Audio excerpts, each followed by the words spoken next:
Alors, Daf Lametret de Masechet Sota est essentiellement axé autour de Birkat Kohanim. Et en préambule, nous allons juste essayer de voir une Nouda Halachot pour bien mettre en relief l'une des coutumes les plus répandues dans le Ham Israël et qui fait l'objet d'un débat halachique. Est-ce que quelqu'un qui n'est pas Kohen a le droit de faire Birkat Kohanim? N'a pas le droit de faire Birkat Kohanim. Comme c'est marqué dans la Gemara, mais le Shulchan Aruch le rapporte, le Rambam le rapporte dans Siman Kuf Chafchet, Seif Katan, Seif Aleph. Ve'en lezar lisa kapav. Un zar n'a pas le droit de faire Birkat Kohanim. Il y a marqué Ko tevarachu et bnei Israël. Atem velo zarim. Donc ça veut dire que là, Vaba Miklal Aseh, ça veut dire que c'est Ko tevarachu et bnei Israël. C'est vous, Akadosh Baruch Hu, demande au Kohanim de venir. Mais un zar n'a pas le droit de s'immiscer dans le Birkat Kohanim. Et en conséquence, la question est la suivante. Dans bien des familles, vendredi soir, le père bénit ses enfants alors qu'il n'est pas Kohen. Et il utilise la bracha des Kohanim. Et je vois le sourire en coin de M. Cohen. Comment il peut? Arrête, la Torah, elle dit côté Varachouet, Bnei Israël, Amor Lahem.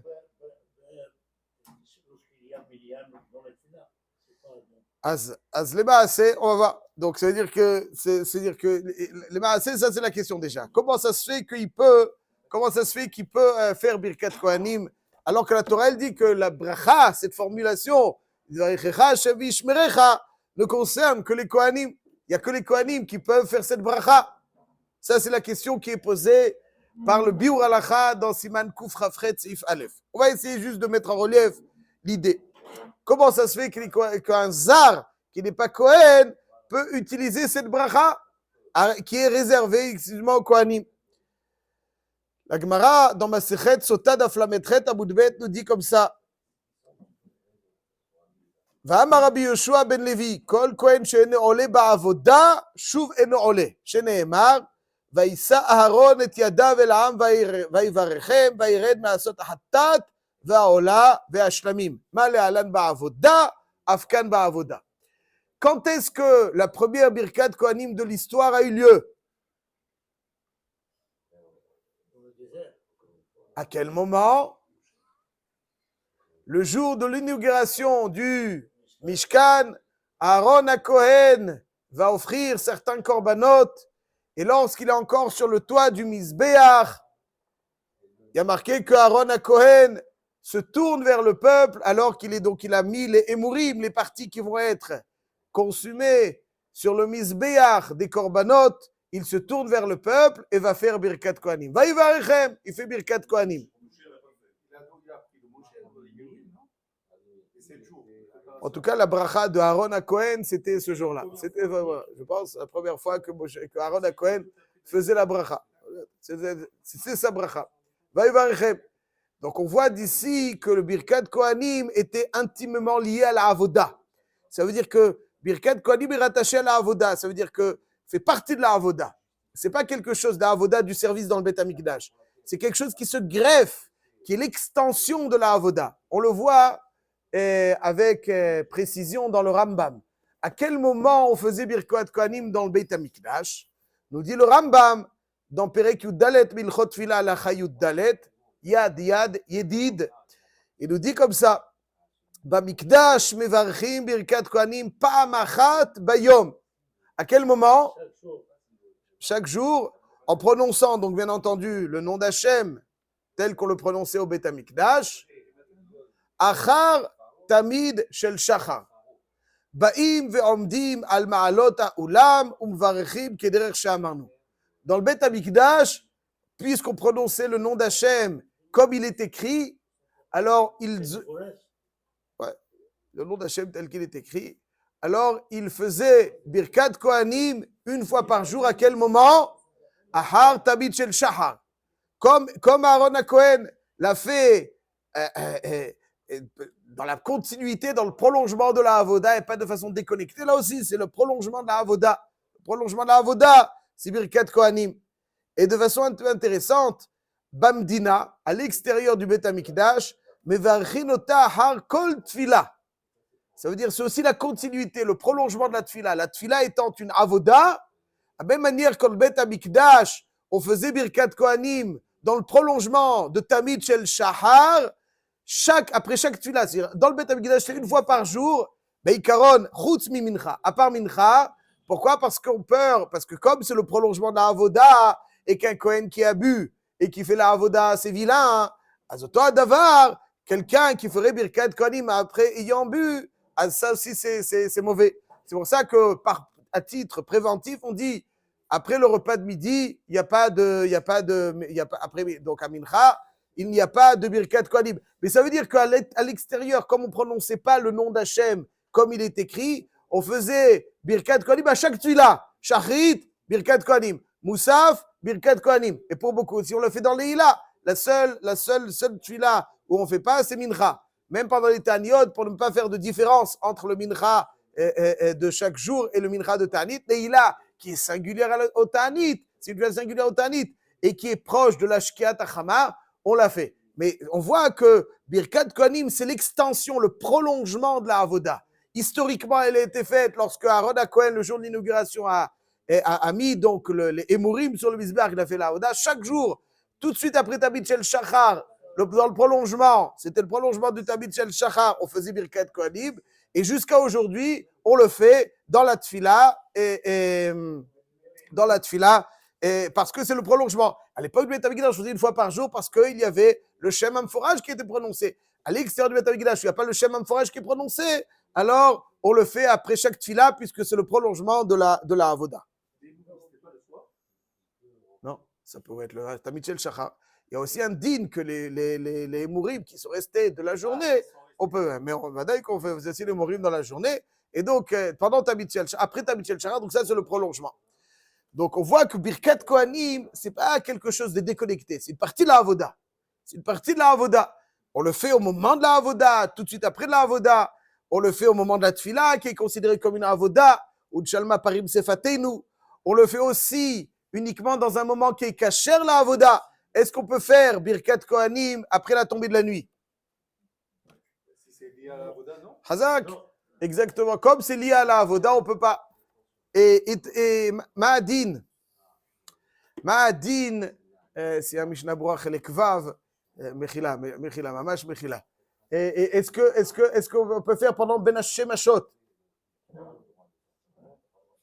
Merci infiniment, Mechila. Ah, Ben Hashemashot, non plus, vous dites merci infiniment. Avant le coucher du soleil, on peut faire.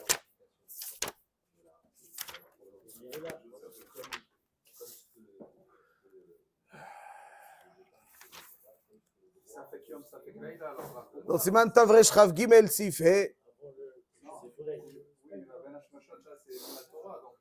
Il y a marqué que Nosim Kapaim bin Ila, il dit le Mishnah Berurah, Inouim Wadain Yom, Avalim Kvar Chashecha, En Nosim Kapaim, Ditkash Nesiat Kapaim la Avoda, Kedirtiv le Shareto le Varech Bishmo, Va Avoda ou Davka Bayom. Donc on voit encore une fois que c'est le moment. Maintenant, Ma'adin Ben Hashmashot, אז le Sha'ar HaTziyun là-bas il dit dans Ben Hashmashot que le Ben Hashmashot de Rabbi Yehuda on fait.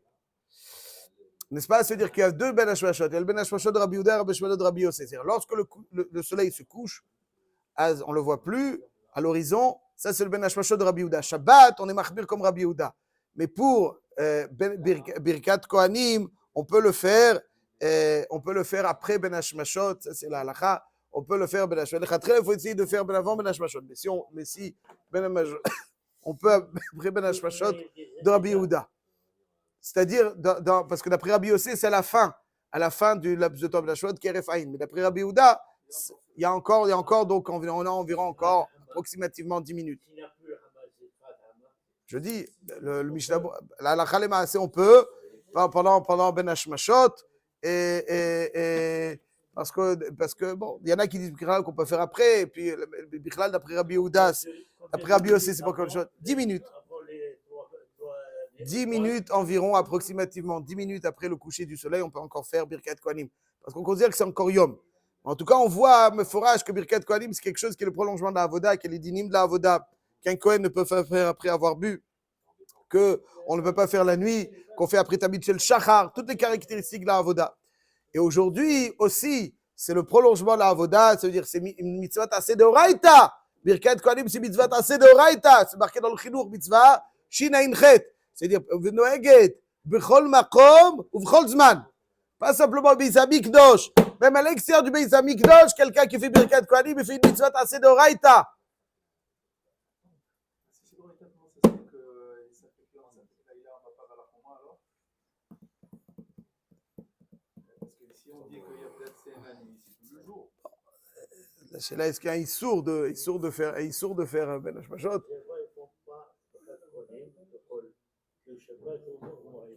Ça, c'est un chidouche, ça. Quoi? Birkat Kohanim, c'était le Shabbat et Rosh Chodesh. Comment ça se fait? Jamais en semaine. Jamais. Donc, ouais, je pense que c'est un minhag ashkenaz. Mais maintenant, tout le monde fait, non? Je sais plus, moi ça fait 10 ans que je suis là. Donc Ah, Sarcelles, vous faites pas Birkat Kohanim chaque jour? Chaque jour, alors ça y est. Jusqu'à notre alia. C'est pas comme ça, il faut faire chaque jour. Oui, mais Chaque on jour. le faisait pas. Les Ashkenazim, le Gaon de Vilna, les Sfaradim, Rav Steinman, quand il allait en Chutz Laaretz, il allait, après la Tfila, il allait, c'était dans les Bate Knesset des Sfaradim pour faire Birkat Kohanim. Tout le monde allait avec lui. Tout le monde allait avec lui. Birkat Kohanim, les Sfaradim, ils font le Birkat Kohanim chaque jour. Bon, intéressant. Le Gaon de Vilna aussi, bon, c'est tout un tumulte, mais en tout cas, comme ça. Ceci étant, on a vu que c'est l'extension de la Avoda, et en conséquence, donc c'est Davka pendant la Tfila. Pendant la Tfila. Chaque jour. Je ne sais pas comment. Ceci étant, revenons à notre question. C'est l'extension de la Avoda, et donc c'est pour ça. Est-ce que Birkat Kohanim est intimement lié à la Tfila Mideoraita? Puisqu'on a vu au Beit HaMikdash, c'était le prolongement de la Avoda. Avec toutes les caractéristiques, c'est un din de Avoda. C'est un din de Avoda, et ça se fait dans le prolongement de la Avoda. Est-ce que, quand il dit le Rambam que Bechol Zman, quand il n'y a plus malheureusement le Beit HaMikdash, il n'y a plus Tamid Shel Shachar, c'est quoi le moment de Birkat Kohanim Mideoraita? C'est pas très simple.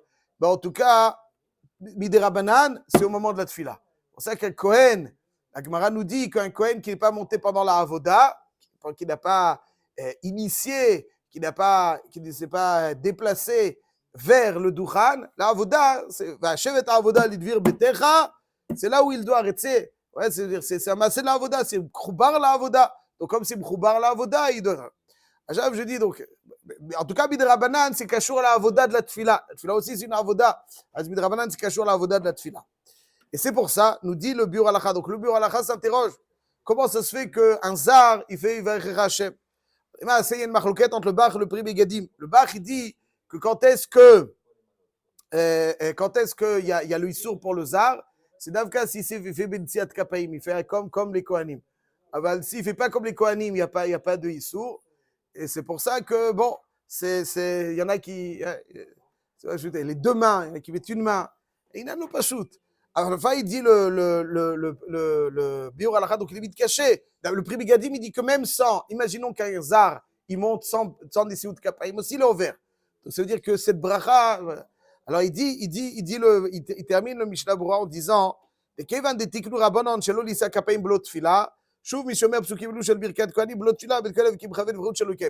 comme ça, j'explique un petit peu mieux le ventre pour terminer. C'est que, il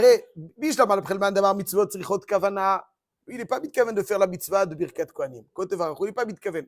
C'est pour ça que c'est moutar. Il y a un chashash, le mitzvot, en kavana. Dans Sfirat HaOmer, par exemple, on voit que celui qui a dit quel est le jour, il peut plus déjà faire bibracha. Ça veut dire qu'on est choshesh, à mitzvot et notre kavana, d'après certains poskim en tout cas. Alors ici aussi, pour on n'est pas choshesh, même s'il n'est pas mitkaven, il y en a qui disent mitzvot et notre kavana, il ferait donc le issour de côté varochatem velozarim. Alors comment un zar il peut faire cette bracha? Lui, je l'ai après le bar, qu'il faut des siat kapaim, il y a qu'il n'y a pas de siat kapaim. Mais il y en a qui ont oui des siat kapaim, mais oui, ils mettent les deux mains. Comment ça marche? Il dit que puisque Chazal tiknu nesiat kapaim pendant la tfila, celui qui ne fait pas pendant la tfila, c'est comme si le hedia, il est mitkaven de ne pas faire la mitzvah. Et donc c'est ça le heter, parce que miderabanan, donc on voit de Mishnah Berurah le Meforach que le chibour de nesiat kapaim bechol makom bechol zman à la tfila, c'est uniquement un chibour des Rabbanan. Il faut être magdir, bidoraita, quand est-ce que c'est le moment, mais en tout cas, c'est un chibour des Rabbanan. Et donc, c'est pour ça que c'est considéré celui qui le fait à l'extérieur du moment de la tefila, c'est considéré comme s'il était pas une limite qui avait le Hedia sur le Shemitza. Récapitulons, Imken Rabotai. Le Birkat Kohanim, historiquement, il s'est fait dans le prolongement de la Avoda, pendant toute la période du Beth Amikdash, il faisait tout de suite après Tamid Shel Shachar. Il se faisait une fois par jour à l'époque du Beth Amikdash, mais parce qu'on prononçait le nom d'Hachem. Après cela, ça se fait 3 fois par jour pendant les tefilot. Et maintenant, c'est aussi le mitzvot assez de Oraïta de bénir pour les Kohanim, c'est le mitzvot assez de Oraïta, comme Achilat Matzah, comme Netilat Lulav, comme Anachat Tfilim, comme Kiryat Shema. C'est le mitzvot assez de Oraïta. Ceci étant, elle est bechuberet midrabanan à la tefila, et un zar, il n'a pas le droit, midoraita, d'utiliser le brachot. D'après le Madavar mitzvot en tzrichot kavana, comment est-ce qu'un zar il peut faire la bracha? Alors il fait une mitzvah des kohanim. Alors, ou bien, il faut mettre les deux mains. Il y en a qui mettent les deux mains. Comment ça marche? Il dit, que comme la configuration que Chazal ont donnée à cette bracha, c'est une bracha qui doit se faire pendant la tefila, celui qui fait l'extérieur de la tefila, c'est considéré comme s'il pensait explicitement de ne pas s'inscrire dans la configuration et donc dans la mitzvah des Kohanim. Le Shabbat.